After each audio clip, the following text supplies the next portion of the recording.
जुआ घुस गया है क्या मेरे पेट में?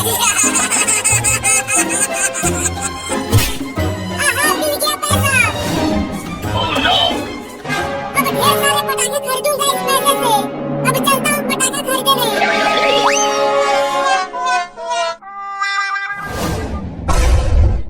अरे ये फिर से भाग गया। आने दो, घर उसे बांध कर पीटूंगी। चिंकी, अब तुम इस बड़े चक्री में आग लगाओ। हाँ देखो, लगाती हूँ।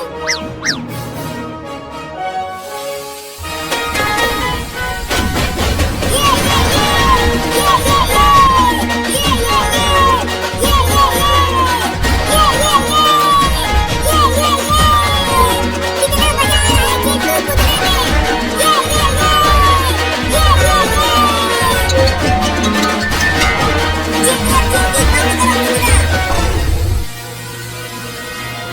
क्या हुआ पापा? आप हमें पटाखे फोड़ने से मना क्यों कर रहे हैं? ये बताओ, मेरे जेब से पैसे कौन चुराया? नहीं पापा, हमने पैसे नहीं चुराया। हम तो यहाँ पर कब से पटाखा फोड़ रहे हैं।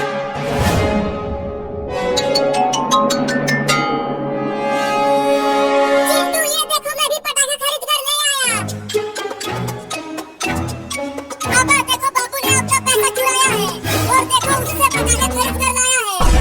अरे बाबू, तुम्हारे पास पैसा कहाँ से आया जो तू ये पटाखे खरीद कर लाया है? मैं ये पटाखा चुरा कर लाया हूँ। मैंने पैसा नहीं चुराया। नहीं पापा, ये झूठ बोल रहा है हमें पिटवाने के लिए। नहीं पापा, इन दोनों ने ही पैसे चुराया है। अगर वो चोर मुझे मिल गया ना, तो मैं उसे बहुत मारूंगा।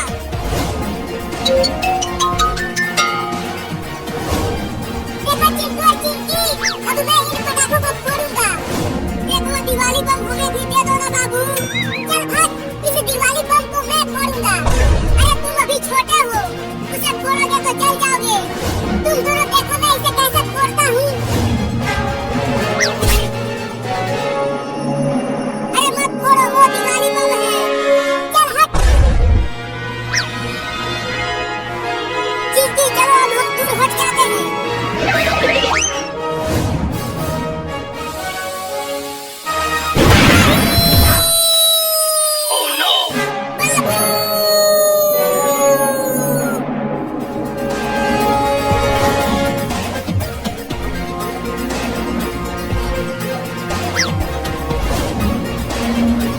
मैंने इंजेक्शन लगा दिया है। अब कुछ दिनों बाद तुम्हारा बाबू ठीक हो जाएगा। हमने इसे बोला था मम्मी कि उस दिवाली बम को मत फोड़ो, लेकिन ये कमीना माना नहीं। नहीं, अब कभी नहीं दिवाली बम को फोड़ूंगा रे दादा। और चलो, अभी तुम्हारा पिटाई बाकी है। चिंटू, हम कहाँ जा रहे हैं? अरे चिंटू, हम पिकनिक पर जा रहे हैं, तुम, मैं और बाबू। तब तो बड़ा मजा आएगा चिंटू। लेकिन हम कहाँ जा रहे हैं पिकनिक मनाने? मुझे तो कुछ पता ही नहीं है। समुद्र के किनारे, और हम वहाँ पर कांटे लगाकर समुद्र से मछली भी पकड़ेंगे।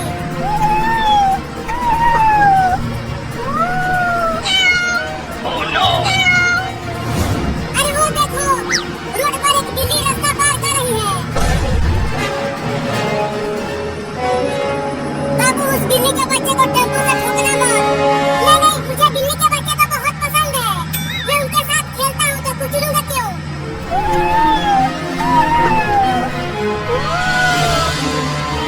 अरे वो तो बीच रोड पर ही खड़ी हो गई।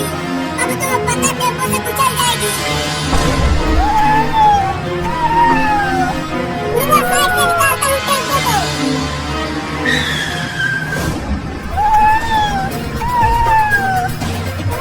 अरे वो टेम्पो के आगे ही भागने लगी।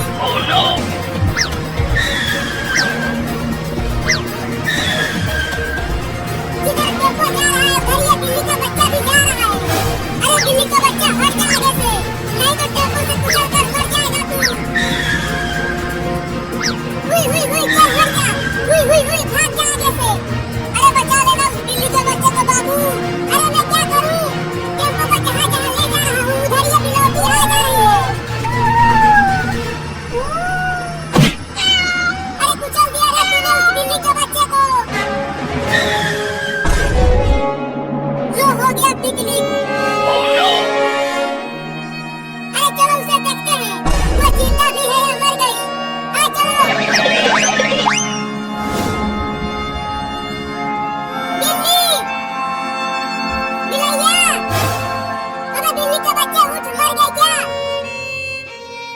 बाबू तुम्हें बोला था उस बिल्ली के बच्चे को मत कुचलना, लेकिन तूने कुचल ही दिया। तू बहुत ही कमीना है, पगला गया है तू। ये जानबूझकर मेरे टेम्पो के सामने भाग रही थी और कुचल गई, तो अब क्या करे? चलो इसको अपने गांव के डॉक्टर से दिखाते हैं, शायद ये ठीक हो जाए। नहीं, इसे यहीं रोड पर छोड़ दो और चलो हम पिकनिक पर चलते हैं। अरे पिकनिक पर तो बाद में भी चले जाएंगे, पहले चलो इसे बचाते हैं।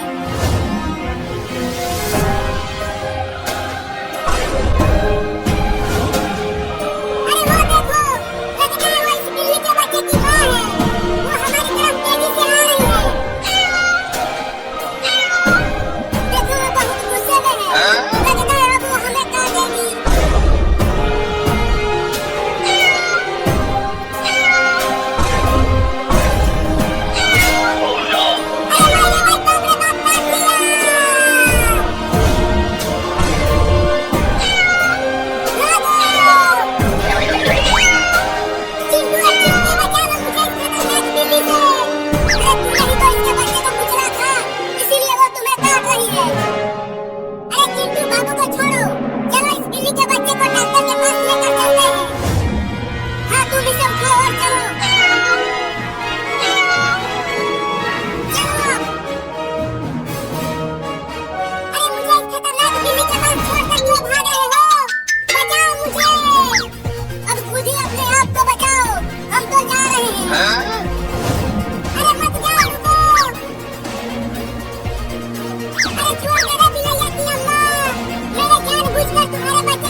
का इस्तेमाल करना दुरुस्त कहा जा सकता है।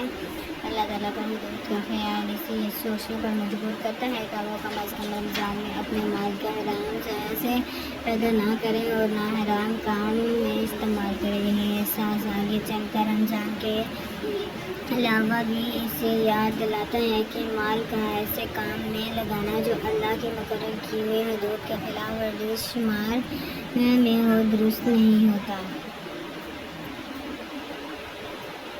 रमज़ान का एहतराम न सिर्फ हराम से बचने की तरबियत देता है बल्कि मुस्बत तौर पर ऐसे कारोबार करने पर उभरता है जो इंसान की फलाह और माशरे में मुआशी अदल का क़याम कर सके। इंसान बैनुल-अक़वामी सतह पर तिजारत के फ़राग़ का मौका फराहम करता है। चूँकि एक ताजिर गवर्नर शाम या इस्लामाबाद में रहता हो चाहता है कि वह मुनासिब कीमत पर मराकशिन और ईरान और सऊदी अरब की बेहतरीन खजूरें जो कतार और इस्लामाबाद के बाज़ारों में फराहम कर सके। वो इस गौर से इंटरनेट के ज़रिए इन ममालिकिन की ताजरों से रब्ता करता है और आखिरकार इस कोशिश से 1000 मील दूर पैदा होने वाले खजूर से बेशुमार अफराद लज़्ज़त याफ्ता होते हैं। इस तरह दौरान के मुसलमान ताजरों के बाहमी मुआशी ताल्लुकात इस्तेहकाम पैदा होता है। रमज़ान करीम कुरान करीम की होता है कि अपने मुआतिन समात और मुनाफी पर गौर करने से एक ताजिर को ये एहसास होता है कि इसे अपने वालिद वाहिद का पास रखना है, क्योंकि अहले ईमान की सिफात में से एक अहम सिफात ये है कि वो अपने वादे को पूरा करते हैं। अगर देखा जाए तो तिजारत माहदे पर बनी होती है। एक ग्राहक को सामान देते वक्त एक ताजिर इखलाकी और कानूनी तौर पर इसके साथ एक वादा ही करता है कि जो रकम वो इसकी वसूल कर रहा है उसके मुआवजे में जो चीज़ या सहूलत सर्विसेज हो ग्राहक को दे रहा है वो वसूल शुदा कीमत के साथ जायज़ मुनासिब रखती है। एक माँ की मुसलसल तरबियत इसकी अहद पूरा करने और आला मेयार की अशिया फरोख्त करने की आदत को महसूस कर देता है। इस तरह रोज़े अपनी अच्छी तजारत अदल की अमली तरबियत फराहम करता है। रोज़े के मशहूर होने पर इसरात वाला या मुस्लिम के आमी मजहब रवायात में रूह और नफ्स के तज़किया का एक अहम ज़रिया समझा जाता है, जबकि माशी सरगर्मियों को खलूसी अमल तौर पर किया जाता है। इस तनाज़ुर में रोज़े के माशी ज़िंदगी पर असरात बजाय एक मतलबी उन्वान मालूम होता है, लेकिन अगर गौर किया जाए तो इस्लाम की बुनियादियत और अफरादियत इस बात का मुतालबा करती है। ईमानी और मजहबी सरगर्मियों में ना कोई तकसा हो ना रस्मी तकसीम रमज़ान दरअसल तज़किरा का महीना और माल के तज़किरा के बगैर इस माह का इंसान दरअसल तज़किरा का महीना और माल के तरकीब के बगैर इस माह का तसव्वुर नहीं किया जा सकता। माशी मामलात के हवाले से रमज़ान करीम सबसे पहले जिस पहलू की तरफ तमाम अहले ईमान के मुतरफ़िक़ वो अल्लाह के ख़ौफ़ के साथ खरीदो-फरोख्त करना है। अगर एक शख्स रमज़ान के रोज़े रख रहा हो लेकिन नातौल में कमी और न कारोबार माल की इमदाद माल क्या बेच रहा हो तो इससे रोज़ा कोई फ़ायदा नहीं पहुँचा सकता। जिसमें होता है सलीमा रज़ियल्लाहु तआला अन्हा से रवायत है कि नबी करीम सल्लल्लाहु अलैहि वसल्लम फरमाते हैं क़यामत के दिन अल्लाह की अदालत से आदमी हट नहीं सकता जब तक इससे 5 बातों के बारे में हिसाब नहीं दिया जाएगा। इससे पूछा जाएगा कि उम्र का मशागिल में गुजारी, दीन का इल्म हासिल किया तो इस पर कहाँ तक अमल किया, माल कहाँ से कमाया, माल कहाँ खर्च किया, जिस्म को किस काम में घुलाया। रमज़ान के आगाज़ से इख्तिताम तक एक रोज़ादार को रोज़ाना ऐसे हालात का सामना करना पड़ता है जिसमें मामूली से गलत बयानी से कारोबार में बहुत माली मुफाद हासिल किया जा सकता है। यानी वो मरहला होता है जिसमें इंसान अल्लाह ताला के खौफ और आखिरत में जवाबदारी से एहसास की बिना पर दुनिया के बड़े से बड़े नफ़ा को अल्लाह ताला की नाराज़गी से डर से टकराया देता है। रमज़ान ऐसी फ़िज़ा पैदा करता है एक शख्स हलाल कमाई की लज़्ज़त से नाशना और हराम की हलाकत से अपने आप को बचा सके। एक हदीस में साहिबान को इस तरह मुतवज्जो किया गया है कि रमज़ान के दौरान वो जायज़े लेकर देखे कि वो इस महीने के दौरान अपने लाज़िमीन पर काम के बोझ को कितना हल्का कर सकता है। वह इस माह में अपने मतहद अफराद के साथ हुस्न सलूक और इन से काम के बोझ में कमी एक पैगाम देती है कि ज़्यादा से ज़्यादा माल पैदा करने मुलाज़मीन के ज़रिए मशहूर दायत के असूल के तसव्वुर पर नज़रसानी की जाए और किस इंसान पर इसकी बर्दाश्त से ज़्यादा बोझ ना डाला जाए। बल्कि ये सोचा जाए कि अगर हम ये चाहते हैं कि आखिरत में जब हमसे हिसाब किताब लिया जाए तो हमारी साथ नरमी का रवैया हो, जैसे कि एक दुआ नबी करीम सल्लल्लाहु अलैहि वसल्लम की तालीम किया गया है कि मैंने रसूलुल्लाह सल्लल्लाहु अलैहि वसल्लम को नमाज़ों में ये दुआ करते सुना है, अल्लाह मुझसे आसान जालसीन नमाज पूछूं तो मैंने पूछा सर का क्या मतलब है। आप मैं सामा है कि बंदे का अमाल नामा देखे बगैर इसकी बुराइयों से दरगुजर करे। फिर फरमाया आयशा जिसका हिसाब लेते वक्त एक चीज़ की गर्द की गई तो उसके खैर नहीं, तो हमें अपने मतलब काम करने वालों के साथ भी नरमी का रवैया इख्तियार करना चाहिए। रमज़ान करीम नरमी रूह का एहसास दिलाता है।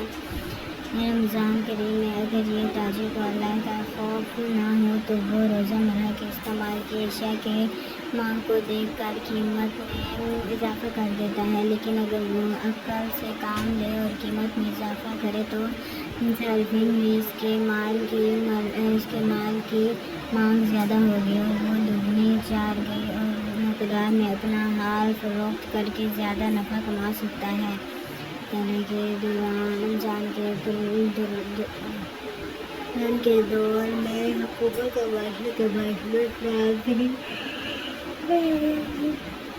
ताजिर को इस पहलू की मुताबिक अशिया की कीमतों में इजाफे के बगैर ताजिर ज़्यादा अशिया के फरोख्त होने की बना पर अपने ज़्यादती नफ़े में फ़ायदा इजाफा कर सके। रोज़े का आगाज़ और तकमील की बुनियाद अल्लाह ताला के मुकर्रर की हुई हदूद के एहतमाम से होता है। चुनाचा इस वक्त तक सहरी के खाने की इजाज़त है। जब मुसलमान मर्द और औरत अपने वक्त तक सहरी का इस्तेमाल करते हैं, इस तरह जिस वक्त इफ्तारी करने की इजाज़त है उस वक्त इफ्तारी की जाती है। गोया ये अल्लाह की मिक़दार की हुई हदूद की पाबंदी और इन पर शिद्दत से अमल करने की तरबियत है। यही वो असूल है जो रमज़ान के दौरान ज़्यादा ताजिर को सिखाया है कि वो किस हद तक नफ़ा कमा सकता है। अल्लाह ने तिजारत को हलाल इसलिए किया है कि इससे कारोबार में बरकत होती है, माल में इजाफ़ा होता है, लेकिन ये इजाफ़ा किसी नौयत का हो या दूसरों के हकूक़ के असूल का इस्तेमाल करके एक अखलाकी ज़ब्त में रहते हुए नफ़ा कमाता है। गाह का मतलूबा मियार का माल में मिली और एक गैर ज़रूरी माली बोझ भी ना पड़े। रमज़ान के दौरान एक ताजिर और सनअतकार ये सोचने पर मजबूर होता है कि वो जिन ज़राए से माल कमा रहा है वो कहाँ तक हलाल है। मसलन अगर ये सनअतकार वही कारोबार में रकम लगा रहा हो जो